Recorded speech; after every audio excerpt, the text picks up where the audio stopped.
कक्षा 10 संस्कृत शिक्षण में आप सभी का स्वागत। कक्षा 10 संस्कृत की पुस्तक के अंतर्गत पद्य अथवा श्लोकों वाले पाठों का संकलन संस्कृत पद्य पीयूषम का तीसरा पाठ मैं पढ़ा रहा हूँ, जिसका नाम है सूक्ति सुधा। इसमें सुंदर उक्तियाँ, उपदेश परक कहावतें, उपदेश परक श्लोकों को समाहित किया गया है। इसमें 4 श्लोक अब तक मैं पढ़ा चुका हूँ। आज बचे हुए 5 श्लोकों पर हम चर्चा करेंगे। इस सूक्त सुधा नामक पाठ में कुल 9 सूक्त परक श्लोक हैं। अब आप देखें।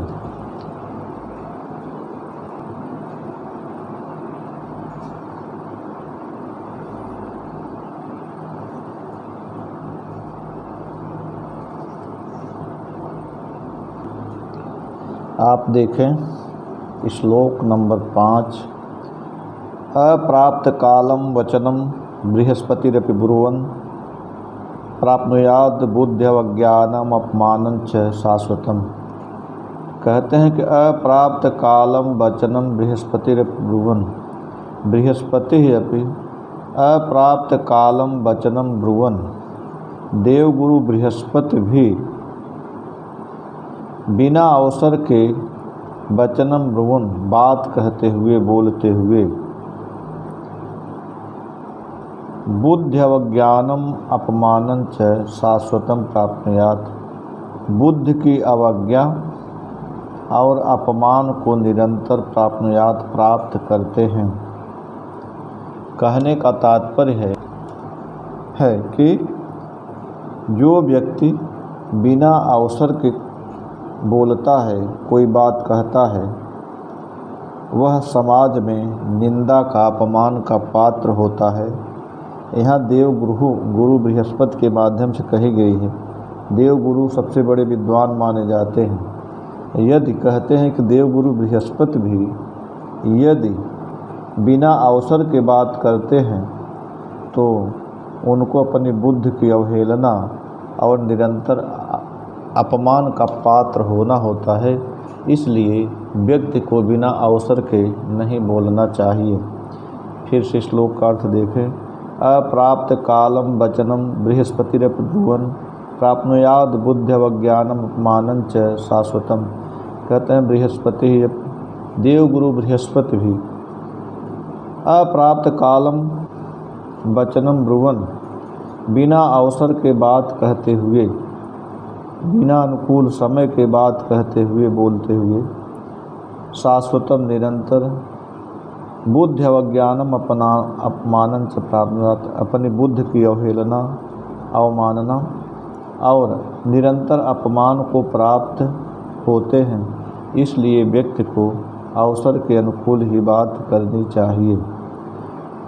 यदि यह श्लोक परीक्षा में पूछा जाए तो आप पहले संदर्भ हेडिंग डालेंगे और लिखेंगे कि प्रस्तुत श्लोक हमारी पाठ्य पुस्तक संस्कृत पद्य पीयूषम के सूक्त सुधा नामक पाठ से लिया गया है।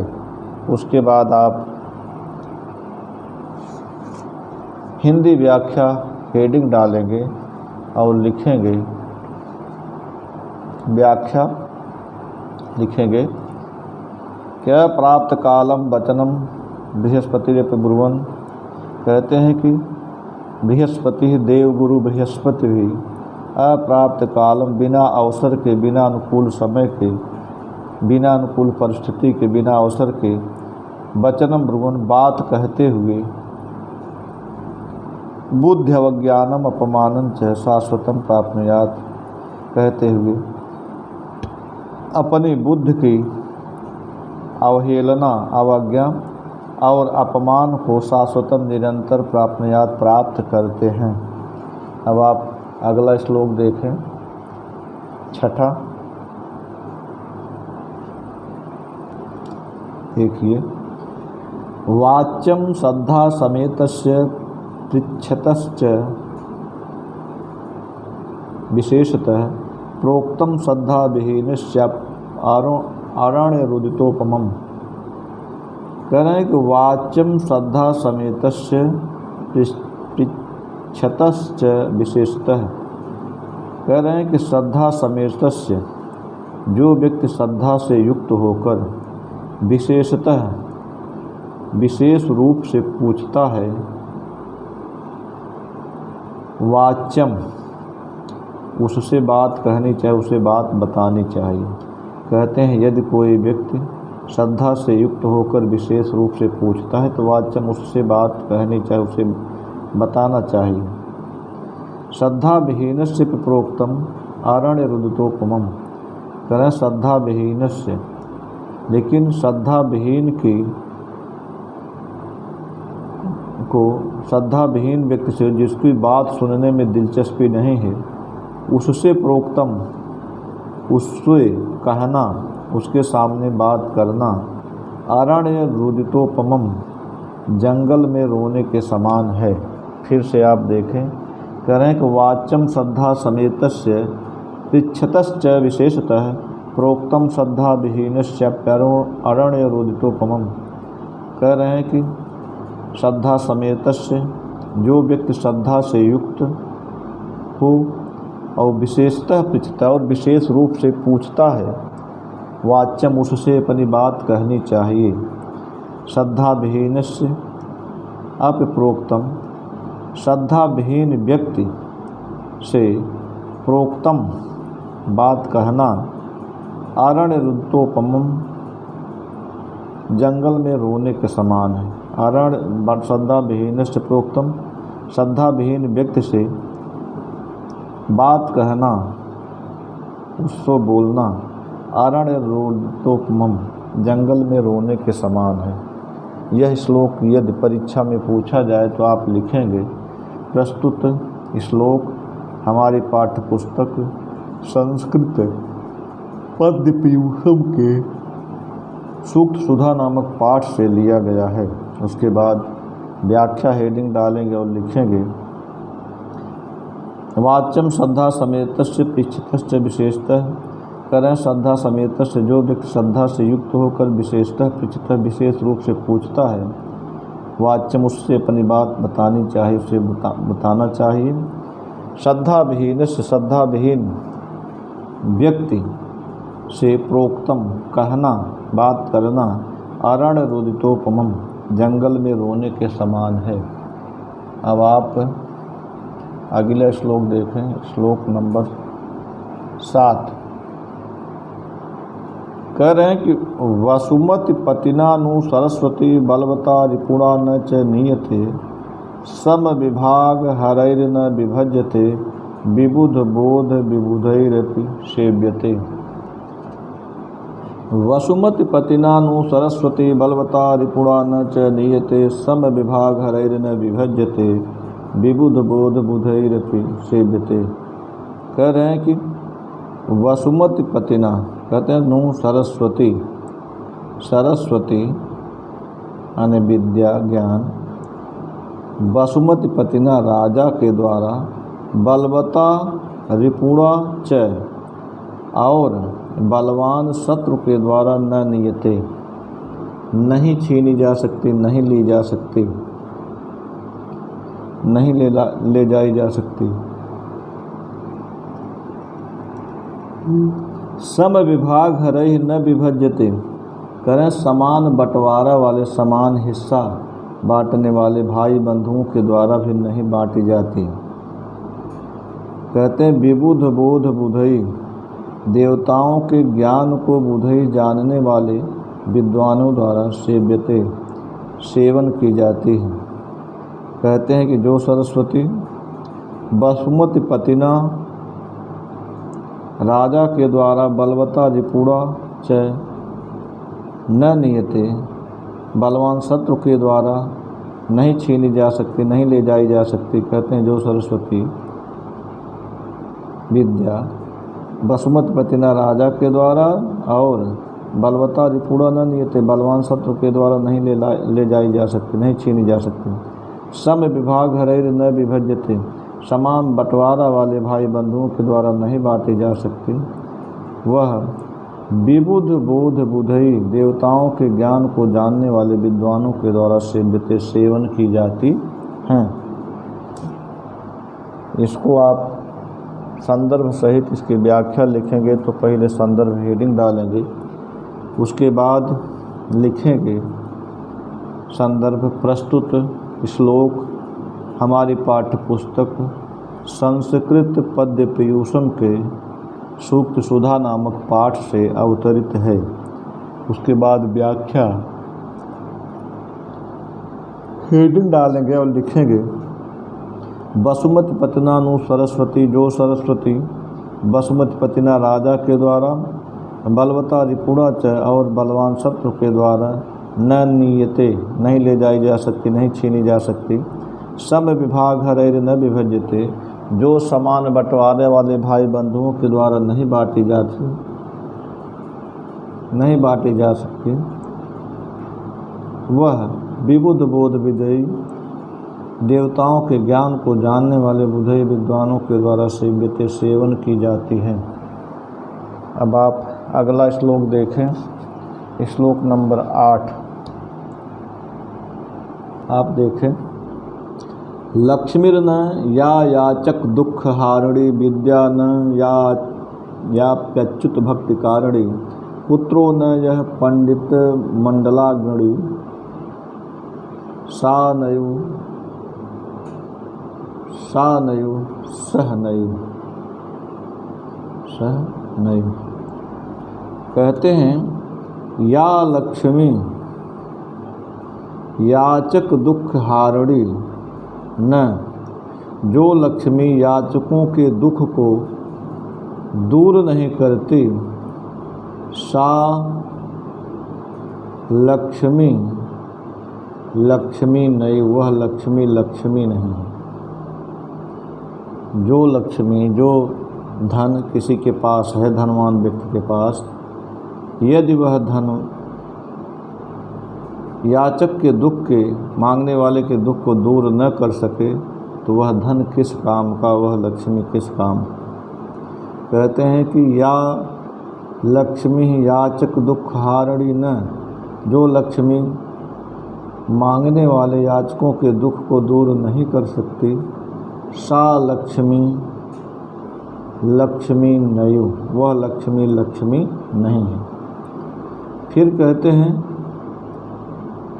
विद्या न या अप्यच्युत भक्ति कारिणी, कहते हैं कि या विद्या अच्युत भक्ति कारिणी, कहते हैं भगवान विष्णु की भक्ति कराने वाली नहीं है। अच्युत भक्ति कारिणी न, भगवान विष्णु की भक्ति कराने वाली नहीं है। सा विद्या नयु, वह विद्या नहीं है। कहते हैं कि यह जो पुत्र पंडित मंडलाग्रणी,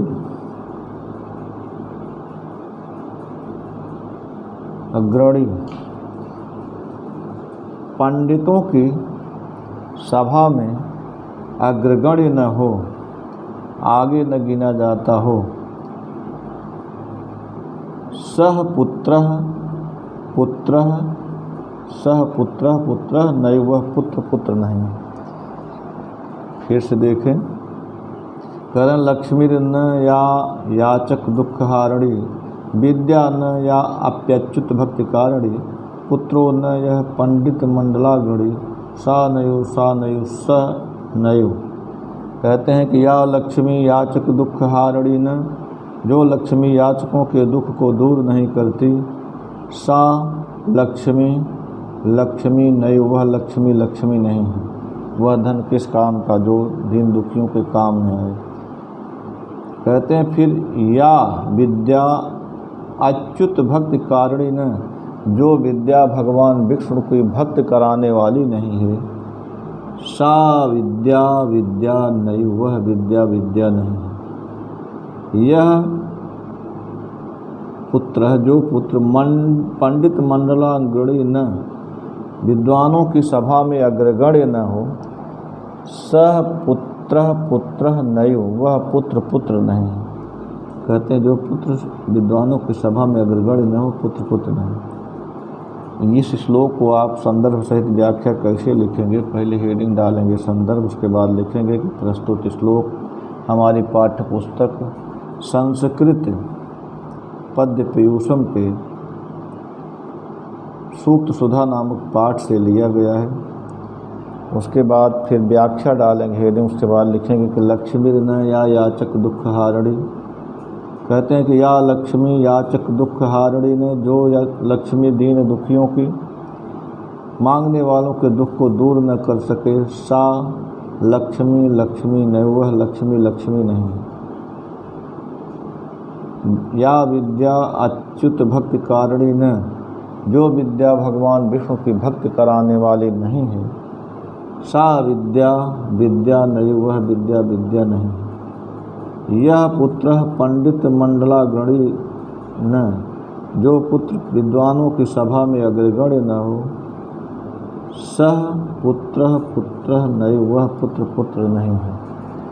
इसके बाद आप अगला श्लोक देखें, 9वां और अंतिम श्लोक है, देखें। केयूरा न भूषयन्ति पुरुषम, हारा न चंद्रोज्ज्वला, न स्नानम न विलेपनम न कुसुमम नालंकृता मूर्धजा, वाणेका समलंकरोति पुरुषम या संस्कृता धार्यते, क्षीयन्ते खलु भूषणान् सततम वाग्भूषणम भूषणम। कहते हैं कि केयूरा न विभूषयन्ति पुरुषम, करें पुरुषम केयूरा न विभूषण, पुरुष को केयूरक सुशोभित नहीं करते, अर्थात पुरुष को केयूरक जो हाथों में पहने जाने वाला आभूषण है वह उसको सुशोभित नहीं करते। चंद्रोज्ज्वला, चंद्रमा के समान, चंद्रमा के किरणों के समान उज्ज्वल हारा हार भी पुरुषम न विभूषयन्ति, पुरुष की शोभा को नहीं बढ़ाते, पुरुष को सुशोभित नहीं करते।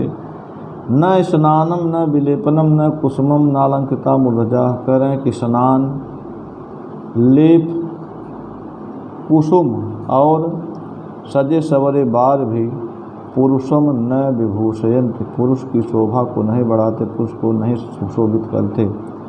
वाणेका समलंकरोति पुरुषम या संस्कृता धार्य, कर एकमात्र वाणी ही पुरुषम समलंकरोत, पुरुष को सुशोभित करती है, या संस्कृता धार्यते, जो संस्कृत भाषा के द्वारा या संस्कार के द्वारा धारण की जाती है।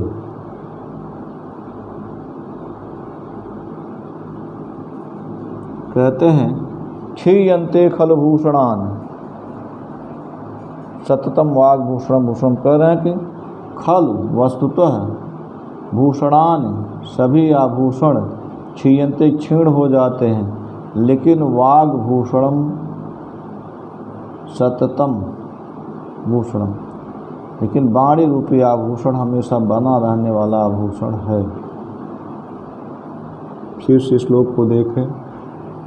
केयूरा न विभूषयन्ति पुरुषम, हारा न चंद्रोज्ज्वला, न स्नानम न विलेपनम न कुसुमम नालंकृता मूर्धजा, वाणेका समलंकरोति पुरुषम या संस्कृता धार्यते, क्षीयन्ते खलु भूषणानि सततम वाग्भूषणम भूषणम। कह रहे हैं कि केयूरा पुरुषम न विभूषयन्ति, केयूरक बाजूबंद पुरुष की शोभा को नहीं बढ़ाते। चंद्रोज्ज्वला हारा न पुरुषम विभूषण, चंद्रमा के किरणों के समान उज्ज्वल हार भी पुरुष की शोभा को नहीं बढ़ाते। न स्नानम, स्नान पुरुष की शोभा को नहीं बढ़ाता, सुंदर लेप नहीं बढ़ाता। सजे सवरे बाल भी पुरुष की शोभा को नहीं बढ़ाते। स्नानम स्नान, विलेपनम लेप, कुसुमम और पुष्प भी, अलंकृता मूर्धजा न, सजे सवरे केश भी पुरुषम न, पुरुष की शोभा को नहीं बढ़ाते। बाण एका समलंकरोत पुरुषम, एकमात्र बाणी ही पुरुषम समलंकरोत, पुरुष की शोभा को बढ़ाती है। या संस्कृताधारित, जो संस्कृत भाषा अथवा संस्कार के द्वारा धारण की जाती है। क्षीयन्ते खलभूषणान, कहते हैं कि सारे आभूषण वस्तुतः क्षीयन्ते क्षीण हो जाते हैं, लेकिन वाग्भूषणम सततम भूषणम, वाणी रूपी आभूषण हमेशा बने रहने वाला आभूषण होता है। यह श्लोक यदि परीक्षा में पूछा जाए तो आप लिखेंगे कि प्रस्तुत श्लोक हमारी पाठ्य पुस्तक संस्कृत पद्य पीयूषम के सूक्त सुधा नामक पाठ से लिया गया है। उसके बाद व्याख्या हेडिंग डालेंगे, लिखेंगे केयूरा न विभूषयन्त पुरुषम, केयूरक पुरुष की शोभा को नहीं बढ़ाते, न चंद्रोज्जलाहारा विभूषयन्त पुरुषम, न चंद्रमा के किरणों के समान उज्ज्वल हार पुरुष की शोभा को बढ़ाते हैं। न स्नानम न विलेपनम न पुष्पम न अलंकृता मुद्रा, करें कि स्नान, लेप, पुष्प और अलंकृता मुद्रा और सजे सवरे बार भी पुरुषम न विभूषयन्त, पुरुष की शोभा को नहीं बढ़ाते। बाण एका समलंकृत पुरुषम, एकमात्र वाणी ही पुरुष की शोभा को बढ़ाती है। या संस्कृताधारित, जो संस्कार अथवा संस्कृत भाषा के द्वारा धारण की जाती है। क्षीयन्ते खलभूषणान, संसार में जितने भी आभूषण हैं वस्तुतः क्षीयन्ते क्षीण हो जाते हैं, लेकिन सततम वाग्भूषणम सततम भूषणम, वाणी रूपी आभूषण सदा बना रहने वाला आभूषण होता है। इस प्रकार यह तीसरा संस्कृत पद्य पीयूषम का तीसरा पाठ सूक्त सुधा पूरा हुआ। अगले वीडियो में अगले पाठ के साथ फिर मिलेंगे। तब तक के लिए धन्यवाद।